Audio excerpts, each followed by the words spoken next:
Hello again, everyone. Edwin Learnard back once again. In this YouTube astrological segment, I'm going to be dissertating and talking about having a Grand Earth Trine in a natal chart. Now, a Grand Earth Trine is an astrological configuration or aspect pattern that consists of three planets or points, or combination of both, I should say, that have three trines and form a triangular formation, and of course it would be in all the earth signs. Now, people with this configuration can be very prudent, pragmatic, have good business sense and financial acumen. They could also be very good planners, very premeditative type nature, planning ahead, and economical, and can be maybe frugal as well to some degree. Now, I'm going to go over, do my usual routine, go over to my computer monitor, and we're going to look at a person that has a Grand Earth Trine in a natal chart. And often these energies that are the 3 points or planets, they could be synchronized and work very well together. So the only danger is that the person can become complacent or self-satisfied, because trines can often indicate natural abilities and attributes. So anyway, people, let me go over to my computer monitor and I'll be right with you momentarily. So just hold on for some seconds here.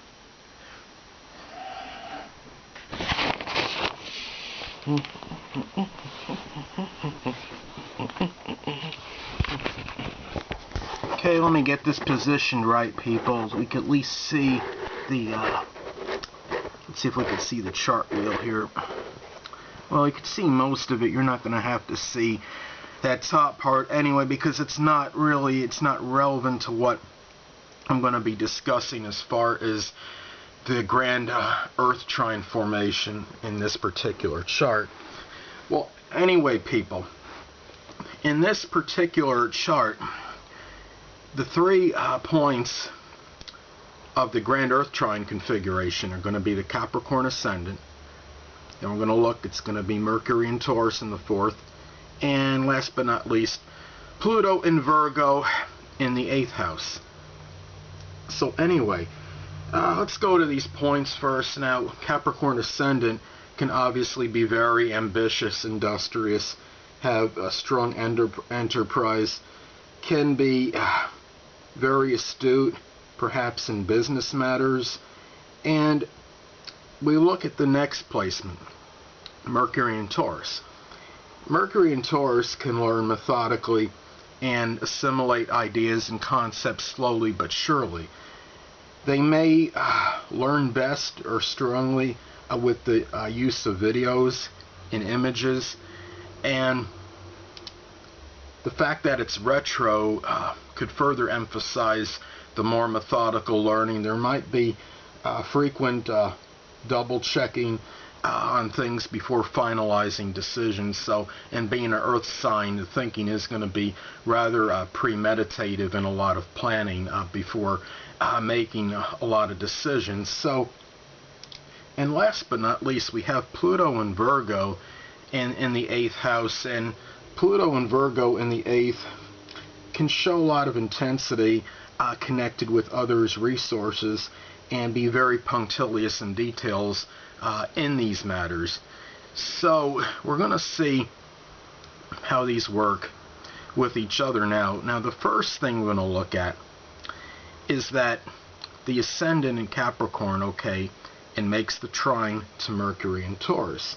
Now, the fact that we have this trine, it indicates this person may convey their thoughts very readily through their outer personality or demeanor, which is the stern, serious Capricorn rising. And these things will be communicated perhaps very methodically, and the fact that it's retro, they may not necessarily communicate these things right away, but when they do, the fact that it is in trine aspect, they will communicate it very, very well. And these things could be connected, of course, because we have Taurus and Capricorn in this, that they could be matters pertaining very strongly often to monetary things, and maybe with Capricorn things of a business nature.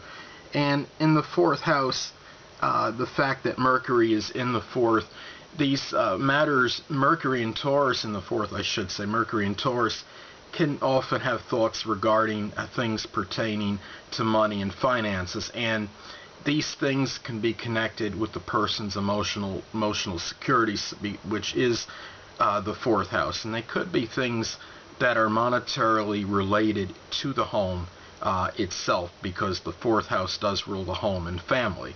Now, the next aspect we're going to look at, Mercury and Taurus trine Pluto and Virgo. Now, Mercury trine Pluto can indicate somebody that can see very well beyond what's superficial, things that are duplicitous. They could have good penetrating insight, and the fact that we have Pluto in the 8th house involved in this, the 8th house is associated with others' resources.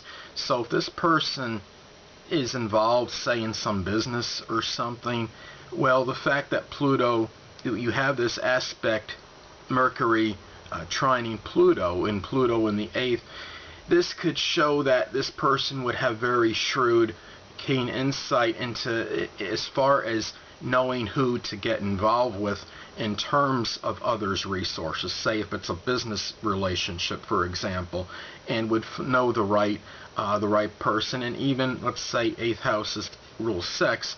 In a sexual relationship, this person could show very strong penetrating insight and know the right person to get involved with, because they could often see very readily through beyond the surface and superficial manners of others. So that is something to consider. And the last but not least aspect, we have Pluto making the trine, long trine, to the ascendant.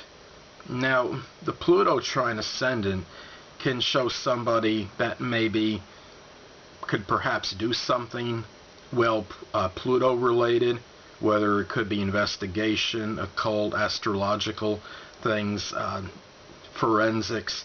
Could have very strong ability also to perhaps transform others and have good powers where they could help regenerate others or give them that sense of rebirth.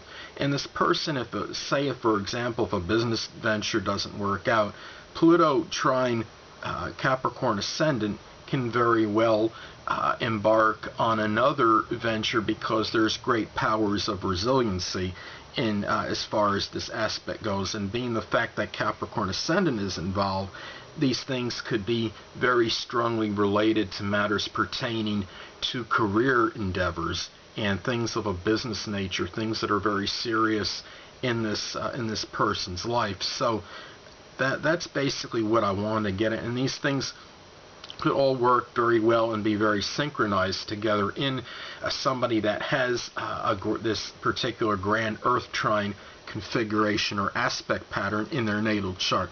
Well, anyway, people, let me go back to my, I'm going to do my Taurus rising routine once again, and I'm going to go back over to my spot and finish this segment up. So just hold on momentarily, people.